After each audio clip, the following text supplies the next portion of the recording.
Hey, it's Knogo here. This is my melee-only modded Terraria Calamity playthrough.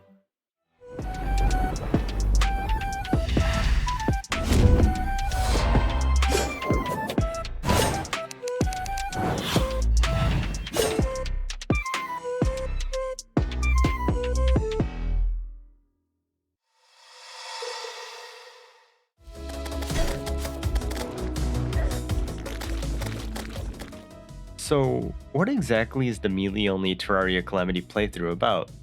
My goals are simple: obtain the best endgame weapons and defeat all of the bosses, all while only relying on melee weapons like swords and spears to deal damage. This is my one add-on, boss checklist. It'll keep track of all of the bosses I've defeated, and with that said, I think I'm ready to take on my first boss. Hold on for a second there. Let me tell you the story of how we got here and the struggles I've had so far. Starter pack. Sword upgrade? They were even kind enough to throw in a star.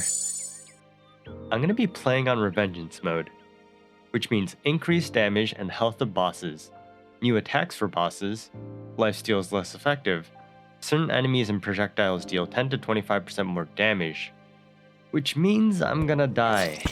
A lot. Wish me luck. I'm still trying to figure out where to place these, but in return for the added difficulty, I get a buff that I can activate for 35% extra damage whenever this rage meter fills. Anyway, first order of business. A house for the guide. Why exactly am I making a Terraria video? Well, if you followed the channel, my buddy Nick, aka Honeydust, now has videos on his channel, which you can find either in the description or in the top right card.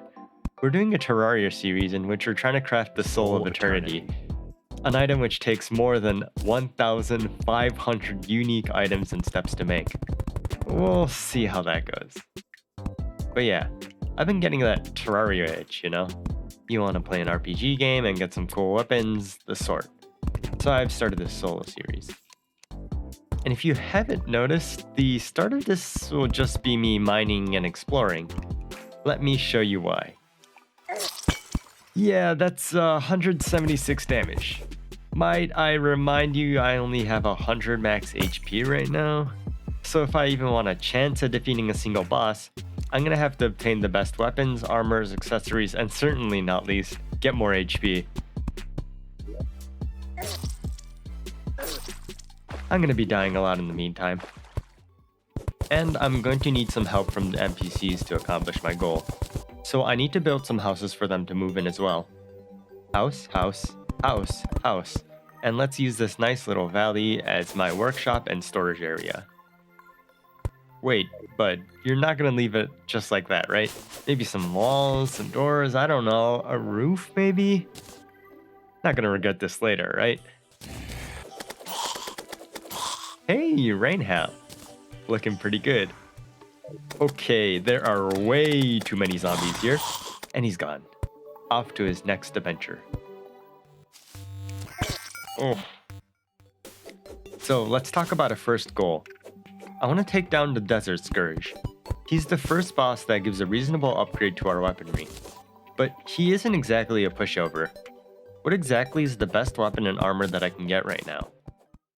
The best weapon isn't exactly an easy question to answer.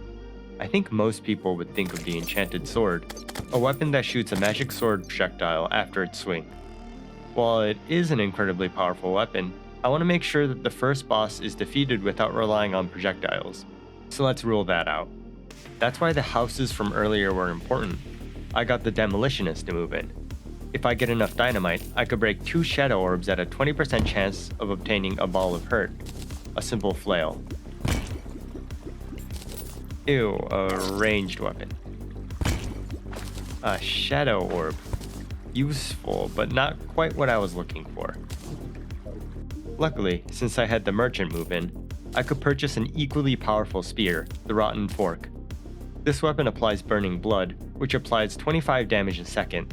This weapon is going to be one of my strongest weapons in the early. A meteorite has landed.